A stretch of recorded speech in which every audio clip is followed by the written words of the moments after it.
This is my fourth math workstation. We were working with fourth grade and working on the standard of solving equivalent fractions using visual models.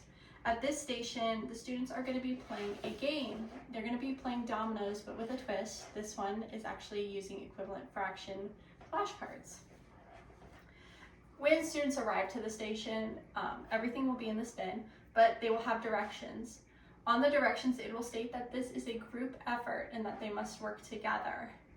It also provides the instructions for how to play and what game to choose. As the teacher, knowing that I am working with different levels of learners, I also wanted to differentiate the game.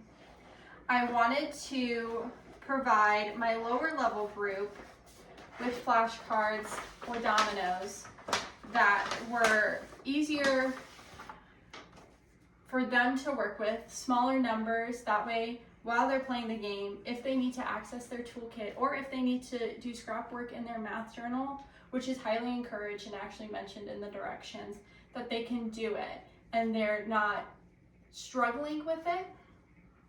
So these are what the lower level cards will look like.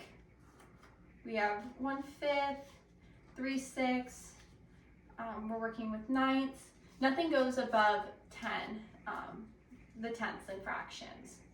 So that would be for my lower level group. And the students will know which packet to choose because they will be assigned group names like group A, B, C, or D. My lower level would be group A, and that's the packet they would choose. In the directions, it states how they are to play, who goes first.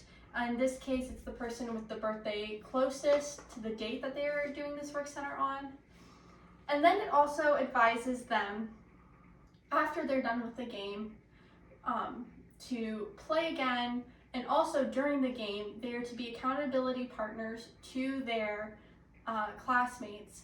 So if one is to put down a domino, students can their classmates can double check and make sure the answer is right.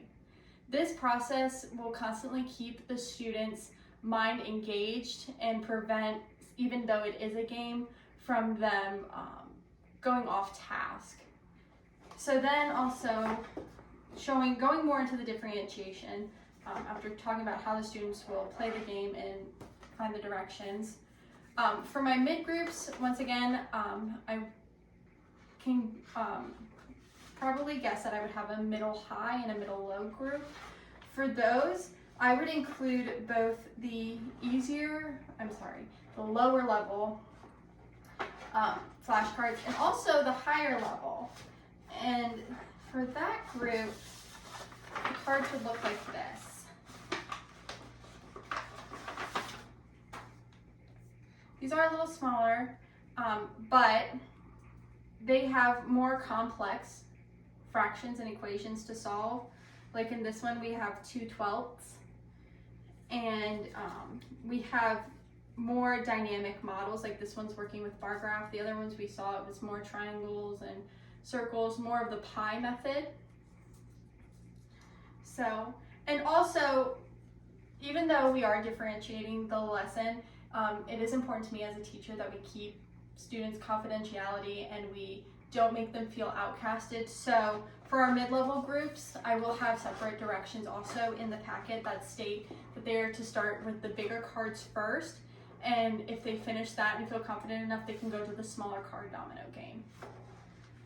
And also it is encouraged and written in the directions for the students that when they are playing this game, it is encouraged that they write down their scrap work and take pictures of any models they make during this game to help them solve their problems.